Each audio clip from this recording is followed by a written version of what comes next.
pero que es muy polémico el tema de las auditorías. ¿Se tenían que hacer auditorías, don Carlos Mesa? La ley establecía una serie de consideraciones que me eximo de repetir porque ya las ha mencionado el procurador, pero lo que el procurador no menciona es algo fundamental. Para la consecución de esas auditorías se requiere algo básico, que es la voluntad, la aceptación y las facilidades que otorga la propia empresa, como puede comprobarlo, para poner un ejemplo, el viceministro de Trabajo de nuestra época, don Rodolfo Erostegui, que se apersonó directamente a las oficinas de Equiborax. Oficinas es una manera muy elegante de hablar de esos galpones mal armados que tenía Equiborax. Estaban completamente cerrados, se bloqueó totalmente el proceso de auditorías, no se dio la información que se les había solicitado. Tú no puedes llevar una auditoría que no tiene el apoyo de la otra parte, que no tiene el cumplimiento de la norma de la otra parte. Cuando la empresa incumple las peticiones de llevar adelante una investigación que te permite el conocimiento de información adecuada, la tuvimos en el ámbito de impuestos, la tuvimos en el ámbito de aduanas y la tuvimos en el ámbito de la declaración de exportaciones, pero no en los otros ámbitos, no por negligencia de nuestra parte, sino por la propia actitud renuente, para decirlo menos, de la empresa Equiborax. Esto nos lleva a una conclusión evidente. Si la empresa extranjera que está siendo motivo de una investigación es renuente o bloquea la posibilidad de llevar adelante esas auditorías, a nosotros nos pareció absolutamente lícito y legítimo, sobre los elementos que tuvimos vinculados a impuestos, vinculados a declaraciones aduaneras y vinculados a la subdeclaración de exportaciones, que habían razones más que suficientes. Además, hay un elemento que no se ha mencionado: habían serios cuestionamientos sobre la forma y sobre la legalidad de la recepción, de cómo habían recibido esas concesiones gracias a esa favorable ley, la famosa ley Balda de 1998, de parte de la empresa Equiborax. Por esa razón tomamos la decisión, que me parece absolutamente correcta y políticamente impecable, de expulsar a Equiborax. Nuevamente saludo a don Pablo Menacho, procurador. ¿Usted ha escuchado parte de la entrevista que le hicimos a don Carlos Mesa? Sí, justamente en función de lo que se acaba de señalar, nada de lo que dice el señor Carlos Mesa en sus entrevistas está reflejado en el Decreto Supremo. El Decreto Supremo habla de una supuesta auditoría técnica que la tenía que hacer el Ministerio de Minería, pero según el decreto la hace el SEDMIN y Comibol, y habla de un informe preliminar de impuestos internos. Un informe preliminar, Jimena, no es una auditoría. Él mismo, en la declaración que ha dado hace un par de noches atrás en tu programa, reconoce que no se hicieron las auditorías técnicas. En segundo lugar, el hecho de que un privado no coopere con las auditorías no exime la responsabilidad legal que le había establecido la ley 2564 al entonces Poder Ejecutivo para llevar adelante las auditorías. Las 6 auditorías, no estamos hablando de una, de 2, de 3 auditorías que no las han hecho, estamos hablando de 6 auditorías que debían llevarse adelante para poder declarar la nulidad de las concesiones mineras. Es bastante revelador las declaraciones del señor Carlos Mesa, en términos de que nos da la razón en función de todos los planteamientos que nosotros hemos hecho en nuestra proposición acusatoria que presentamos el pasado 22 de mayo. Ahora, don Pablo, una consulta. Él dice de que no se hicieron las auditorías porque nunca los atendieron, que iban a las oficinas, oficinas prácticamente inexistentes realmente. ¿Qué pasa cuando la empresa que está en Bolivia no acepta las auditorías? ¿Qué pasa cuando no les abre las puertas? ¿Qué sucede en esos casos? Porque él dice que ha quedado certificado. En primer lugar, hay que ver si eso realmente está certificado, pero hay que tomar en cuenta algo ahí.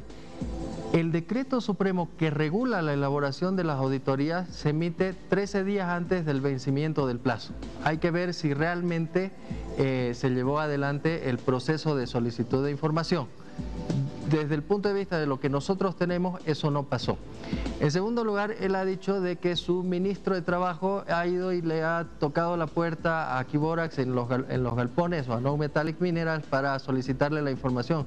Las auditorías Jimena, no se llevan de esa manera. Las auditorías técnicas son un procedimiento administrativo de solicitud de información a través de notificaciones, a través de requerimientos que se llevan adelante mediante equipos técnicos. No es un ministro que se apersona al domicilio de un privado para pedirle información. Esa imagen que pinta el señor Carlos Mesa es sumamente caricaturesca de lo que en lo que en realidad tenía que pasar para llevar adelante las 6 auditorías que mandaba la ley 2564. Ahora, don Pablo Menacho, ¿por qué recién ahora salta todo esto? Si pasó, ¿hace cuántos años pasó? 14 años, el hace 14 23 de junio del 2004. Si fue hace 14 años, ¿por qué durante toda la gestión de gobierno del presidente Evo Morales este error, o no sé cómo llamarle la verdad, de don Carlos Mesa, del gobierno de Carlos Mesa, no saltó? Y mientras se hizo el proceso, mientras se llevaba adelante el proceso de defensa, ¿no se le inició otro proceso a Carlos Mesa por esto específicamente? En realidad sí se discutió y se han emitido informes internos, particularmente en el Ministerio de Defensa Legal. Si ustedes ven ahí, indicios de responsabilidad por la emisión de Decreto Supremo 27589 de 16 de septiembre del año 2008. Este informe establece justamente lo que nosotros estamos denunciando el día de hoy, la responsabilidad del expresidente Mesa en la controversia internacional generada con la empresa Quiborax, con la empresa chilena amparada en un tratado internacional de protección de inversiones con Chile, ¿no? ¿Por qué no se hizo nada? Nosotros tenemos que resguardar en primer lugar la buena defensa del Estado boliviano ante los tribunales de arbitraje internacional. No podíamos nosotros generarle prueba a la contraparte. Si nosotros decíamos, iniciábamos un proceso en contra del señor Carlos Mesa, si decíamos los incumplimientos en que había incurrido, si hablábamos de la ilegalidad del decreto supremo, bueno, pues era mejor ni siquiera concurrir ante los tribunales para defenderse. Nosotros teníamos que necesariamente cuidar la integridad del arbitraje, las posibilidades de defensa del Estado boliviano. Por eso es que recién una vez que concluye todo el procedimiento, ustedes han visto, yo les he comentado en anteriores oportunidades, el procedimiento de fondo se lleva adelante desde el 2010 hasta el año 2013 y el tribunal arbitral tarda 2 años en emitir su decisión, es decir, en emitir el laudo, la sentencia internacional. A partir de ahí inicia una segunda fase del arbitraje, que es la impugnación del laudo arbitral, que inicia una semana después de emitido el laudo, el 21 de septiembre del año 2015. Ahora permítame, y concluye, por favor, el 18 de mayo de este año. Otro tema que dice don Carlos Mesa es que este hecho ya ha prescrito, por lo tanto no va a llegar a ningún fin el inicio de un proceso hacia él. Los efectos de la controversia se han mantenido durante todo este tiempo y se han cristalizado con la decisión del Comité de Anulación de 18 de mayo de este año. En ese sentido no hay absolutamente ninguna prescripción. De hecho, el delito de conducta antieconómica por el daño que ha causado la acción o las omisiones, mejor dicho, del señor Carlos Mesa en el año 2004, se cristaliza justamente con la decisión del Tribunal Arbitral, que encuentra responsabilidad en el Estado boliviano por la ilegal revocatoria de concesiones de una empresa chilena. En ese sentido, no se puede hablar aquí de prescripciones, son acciones cuyos efectos se han mantenido en el tiempo y se han cristalizado justamente al concluir el arbitraje. ¿Cuántas nacionalizaciones han habido en el país desde que inició el gobierno el presidente Evo Morales? No tengo el dato preciso, pero sobrepasa la decena de nacionalizaciones. ¿Y cuántos juicios tiene Bolivia con empresas internacionales? El Estado boliviano es el Estado que mayor cantidad de nacionalizaciones ha llevado adelante en el último tiempo, el que menos cantidad de problemas legales tiene, el que menos cantidad de litigios y el que mayor beneficios ha logrado de todas esas nacionalizaciones. Ese es un hecho incontrastable. Y sobre todo cuando uno lo compara con otros procesos, por ejemplo... ¿Me puede decir cuántos procesos son, por favor, por nacionalizaciones? ¿Perdón? ¿Me puede decir cuántos procesos son por nacionalizaciones? Actualmente, ¿cuántos procesos ¿Cuántos han habido desde que se iniciaron las nacionalizaciones y cuántos quedan vigentes? ¿Cuántos se han terminado y cuántos quedan vigentes? Nosotros hemos resuelto amistosamente 13 casos por nacionalizaciones. El caso Quiborax no es un caso que esté en el proceso de nacionalización. Hay un caso que es el caso Jindal, que tampoco es parte del proceso de nacionalización. Actualmente estaríamos hablando de unos 3 o 4 casos que tienen que ver específicamente con la nacionalización. ¿Cuánto se ha pagado por nacionalizaciones en procesos? No tengo el dato en este momento, pero aproximadamente el Estado boliviano ha erogado un monto de 800 millones de dólares.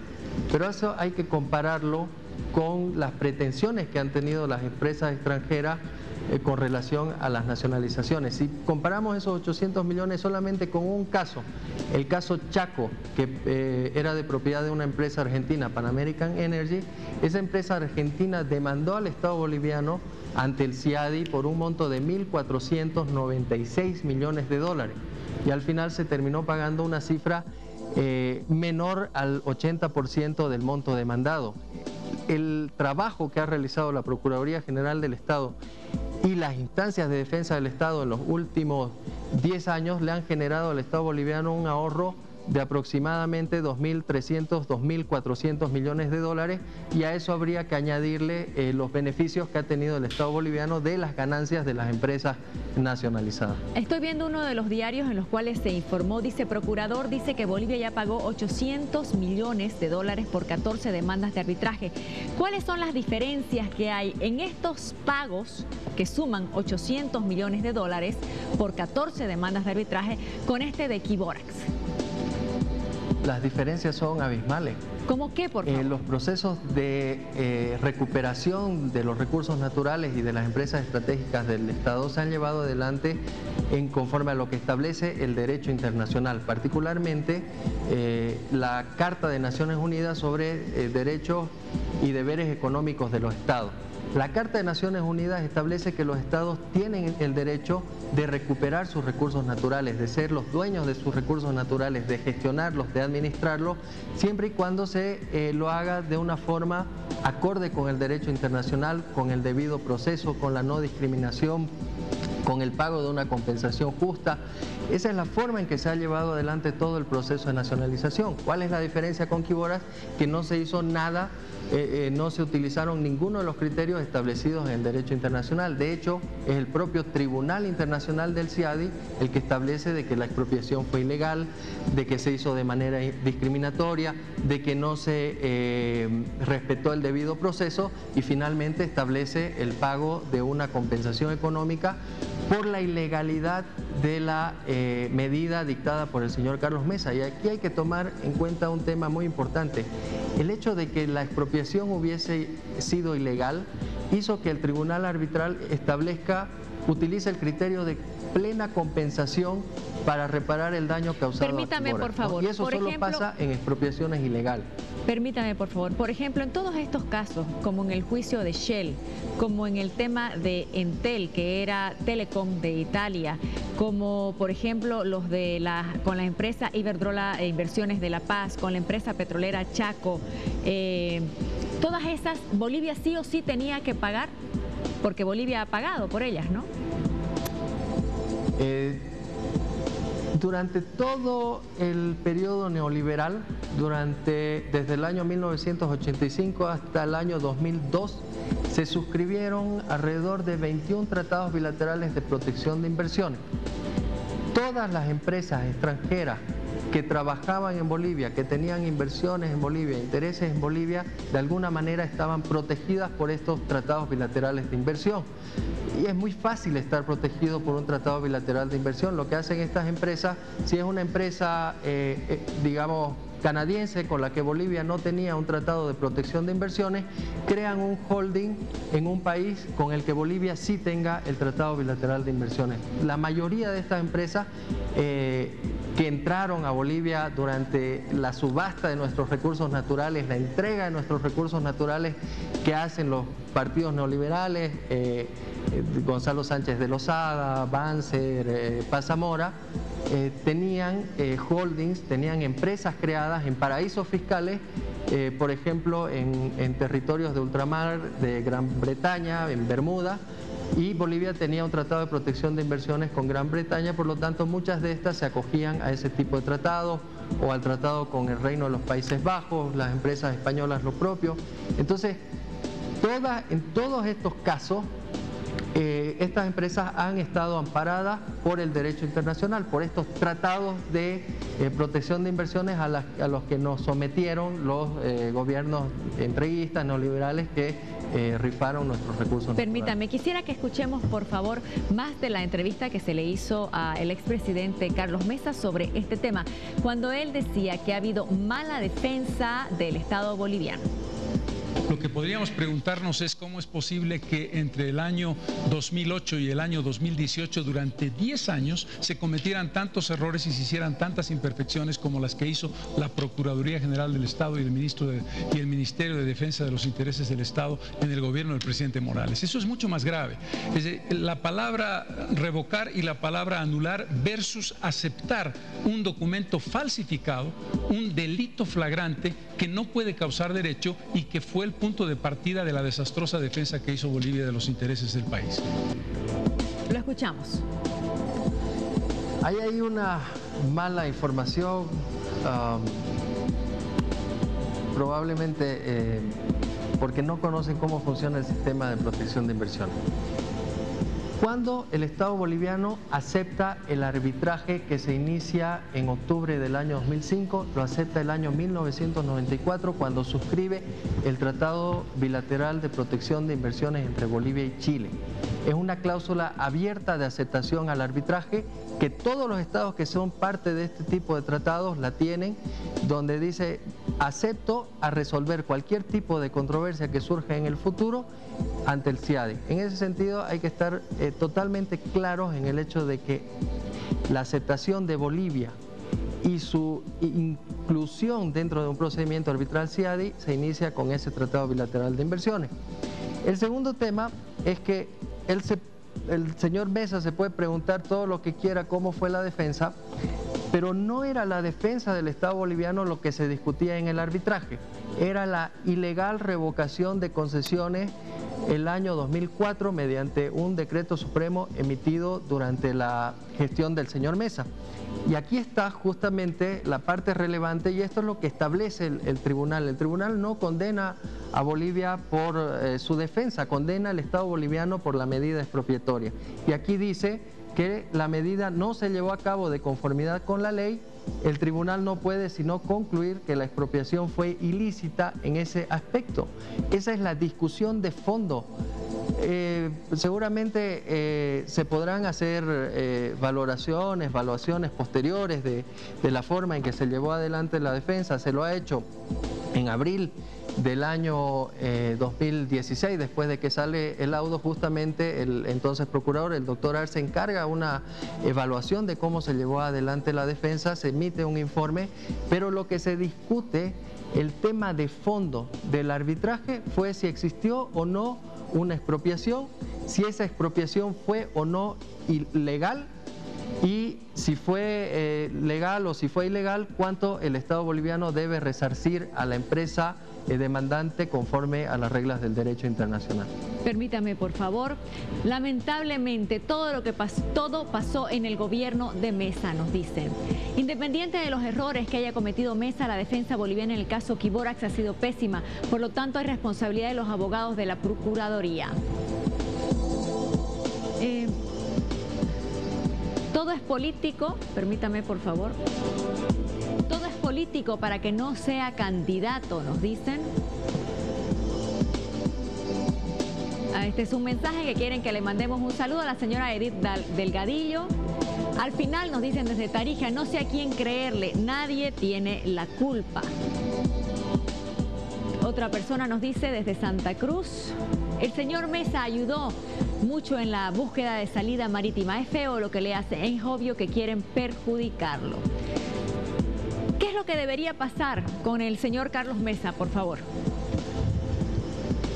El señor Carlos Mesa debiera presentar sus argumentos jurídicos, porque lo que se le está planteando aquí, desde el momento en que nosotros presentamos una proposición acusatoria, son planteamientos netamente jurídicos, netamente legales, que se van a discutir en los órganos jurisdiccionales del Estado boliviano. Entonces él debiera, en todo caso, preparar una defensa netamente legal. Hasta hoy hemos visto que ha desplegado una amplia defensa comunicacional para eludir su responsabilidad.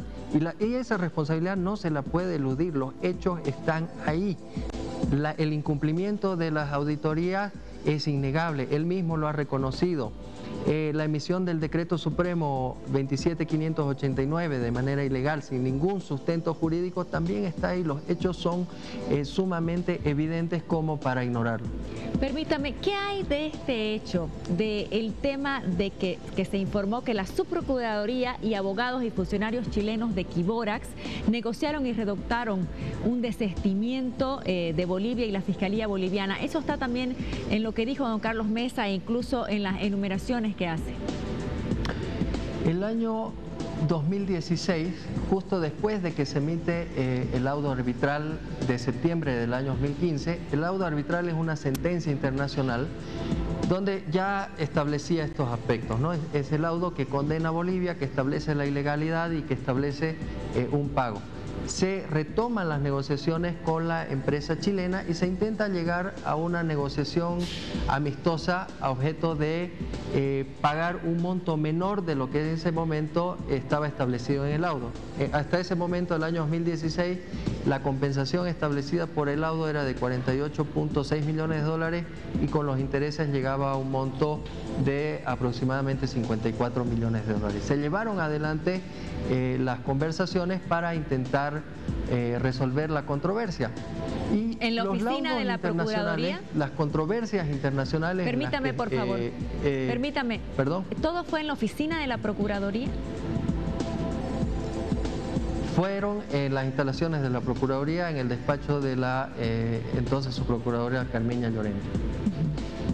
¿En la computadora de esa oficina se redactó? No sé si en la computadora de la oficina se redactó, lo que sí se estaban llevando adelante las conversaciones para cerrar la controversia. Permítame, ¿por qué insisto con este tema? Permítame explicarle. Pero permítame, por favor, ¿por qué le insisto con este tema? Porque también se informó de que ellos, los chilenos, redactaron y desde esa computadora, de la computadora de la Procuraduría, y luego de ahí se filtraron documentos. En conversaciones amistosas, ambas partes tienen sus propias pretensiones. Ellos tenían ciertos requerimientos que tenían que ver justamente con lo que le quería explicar, con lo que establece el laudo. ¿Qué es lo que establece el laudo? El laudo dice en su párrafo 52 que la empresa chilena no alteró documentos ni cometió fraude para poder acceder al sistema de protección de inversiones. Eso dice el artículo 52. Entre las pretensiones que tenía la empresa chilena era justamente dar cumplimiento a ese artículo específico, porque el derecho internacional, en las controversias internacionales, no solamente una parte del Estado es la involucrada. La sentencia es contra el Estado en su totalidad, en su conjunto, y por tanto todas las reparticiones estatales están obligadas a resolver la controversia. Ellos tenían un planteamiento específico de dar cumplimiento a ese párrafo 52, de dar cumplimiento a la culminación de cualquier tipo de procesos, litigios, demandas que ellos hubiesen tenido en Bolivia. Y ese no es un tema exclusivo que se conversó con la empresa chilena. En todos los casos en los que el Estado boliviano ha llegado a soluciones amistosas, se han incluido este tipo de cláusulas, porque justamente lo que las empresas quieren para poder reducir sus pretensiones es irse del todo del país y no tener ningún problema cuando concluyen la controversia. ¿Y es cierto que se filtraron documentos desde esa computadora? Desde la computadora estacionaria de la ex subprocuradora Carmiña Llorenti, los documentos que estaban siendo conversados y discutidos en ese momento. ¿Es cierto que se filtraron? le acabo de responder a su... Es que no le escuché, por eso le estaba volviendo a decir. ¿Y qué pasa con ella? ¿Ella tiene un proceso? A partir de eso, a partir del conocimiento que se toma, justamente se establece que se tenía que llevar adelante un procedimiento administrativo en contra de la ex subprocuradora, y es lo que se ha hecho. Ese procedimiento se puso en manos de un abogado sumariante externo y ese abogado ha determinado la responsabilidad de esta funcionaria. ¿Y a ella qué le va a pasar? Como le digo, ya se han establecido las responsabilidades. Pero es solamente un tema civil. ¿Es solo un tema civil? Es responsabilidad, lo que ha determinado el abogado sumariante es responsabilidad administrativa en contra de la ex subprocuradora. Como ella ya no era parte de la institución, lo que se hace es remitir los antecedentes a la Contraloría General del Estado. Pero no hay una pena, no hay cárcel por la filtración de documentos desde su computadora, nada de eso. El abogado sumariante, quien llevó adelante el procedimiento administrativo, determinó exclusivamente la responsabilidad administrativa de esta funcionaria. Va a disculpar, pero es que como no soy abogada no entiendo ese tema. Ella fue despedida, no fue despedida, no va a volver a trabajar como funcionaria pública. ¿Eso en qué queda? Porque se han filtrado documentos. Ella justamente fue destituida en diciembre del año 2016. Sale ella y yo asumo el cargo como su procurador en esa repartición. Bien, casi ya para finalizar, en todos los casos donde hay nacionalizaciones, ¿cómo se paga? ¿Se paga al contado siempre? ¿Se debe pagar? ¿Hay fechas de pago? ¿O se puede pagar con plazos? En todos los casos que ha resuelto la Procuraduría General del Estado se ha utilizado un formato tipo de contrato transaccional, ¿no? ¿Por qué es un contrato transaccional? Justamente porque las partes tienen diferentes posiciones, diferentes requerimientos y llegan a acuerdos en los que ambas partes renuncian a ciertos aspectos que, digamos, están introducidos dentro de la negociación.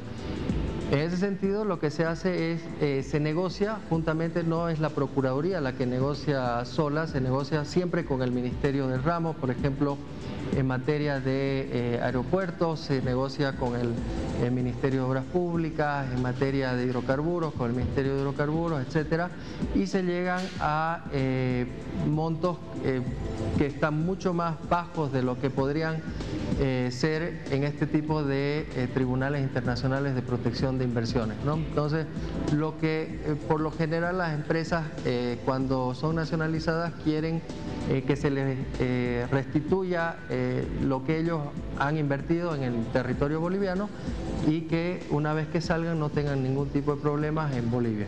Claro, en estos 14 pagos que se han hecho, que vimos que el monto era un poquito más de 800 millones de dólares, ¿se los ha pagado todos en la totalidad al contado? ¿Se los ha pagado a crédito? Los pagos se han hecho de acuerdo a los términos del contrato, en un plazo establecido. Se establece que se va a hacer el pago y el ministerio específico es el que remite el dinero para el respectivo pago. En este caso fue todo al contado. En todos los casos siempre se paga el dinero en efectivo. Siempre, claro, pero en un solo pago, en un solo pago se hace o se van pagando en plazos. Esa es la pregunta que quiero hacer. No, en un solo pago. Siempre se debe pagar en un solo pago. Exactamente. Porque, claro, ha pasado así en este caso. Permítame leerle unos mensajes más del soberano. Vale. Si es cierto que era perdido, dice, ¿por qué no arreglaron con los 3 millones? Además, descontándoles lo que debían de impuestos a Bolivia. ¿Debían a impuestos? ¿Esta empresa debía a impuestos? Tenían una deuda impositiva y tenían el tema de los procesos penales. ¿Y eso quedó en nada? No, no queda en nada, es el tribunal arbitral ya el que determina el monto del pago y en esa valoración que se hace del monto que se debe indemnizar se incluyen todos los activos y todos los pasivos que en ese momento se conocen de la empresa. Sigo leyendo. O sea, según lo que dice el procurador, todo lo que dijo Carlos Mesa anteriormente carece de credibilidad. ¿Es mentira todo lo que dijo Carlos Mesa? En el tema de que no ha cumplido con las auditorías es verdad. en el tema de que su decreto supremo fue abrogado por Rodríguez Belcé por ilegalidades, es verdad. En el tema de que no se podía pagar en ese momento por la existencia de procesos penales, también es verdad. No todo lo que dice el señor Mesa carece de credibilidad. ¿En qué cosas don Carlos Mesa dice frases que no son ciertas o argumentos que no son ciertos? Confundir, por ejemplo, al público, cuando dice que él está eximido de responsabilidad porque su decreto supremo ya desapareció del ordenamiento jurídico. ¿Eso y es esa mentira? No es la forma en que los tribunales arbitrales valoran este tipo de conflictos. La norma que genera la controversia internacional y la que genera el daño es la que en todo caso, es la que tiene el valor para que un tribunal determine si hubo o no hubo una expropiación y si esta fue o no ilegal. Sigo leyendo. Desde Potosí dice, el Código de Mediría de entonces contemplaba la renuncia, caducidad y nulidad en caso de extinción de las concesiones. ¿Carlos Mesa no sabía de esa norma? Se pregunta. Pregunta, ¿Bolivia protege o no la inversión privada? ¿Bolivia protege o no la inversión privada? Claro que sí. Durante este gobierno se han emitido normas bolivianas sin someter al Estado boliviano a este tipo de tribunales de arbitraje exclusivamente de protección de inversiones. Tenemos una ley de promoción de inversiones, tenemos la nueva ley de conciliación y arbitraje, tenemos una ley de la empresa pública, entonces hay un marco regulatorio que brinda certeza jurídica a la inversión privada nacional y a la inversión privada extranjera. Don Pablo Amenacho, ¿algo más que quiera agregar? Simplemente agradecer, Jimena, por el espacio. Creo que es importante aclarar todos estos temas ante la opinión pública.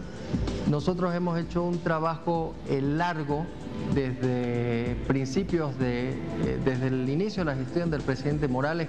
De hecho, uno de los primeros decretos que emite el presidente Morales es la creación de un Consejo Nacional ad hoc para el caso Quiborac, que fue lo que debió hacer el señor Carlos Mesa, que fue lo que debió hacer el gobierno siguiente para la defensa del Estado boliviano. La creación del Ministerio sin cartera responsable de la defensa legal de las recuperaciones estatales, la creación del Ministerio de Defensa Legal, la creación de la Procuraduría General del Estado. Permítame un momento. ¿Hay algo que debió haber hecho Eduardo Rodríguez Belcé y no hizo?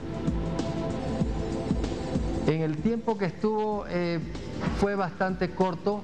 El momento crítico del inicio de la controversia es ese año, desde que se genera la controversia en junio del año 2004 hasta la carta que envía Quiborac al presidente Carlos Mesa, donde le dice que concluye el periodo de negociaciones y que va a iniciar un proceso arbitral ante el CIAD. Gracias por haber estado esta noche en No Mentiras. Muchísimas gracias.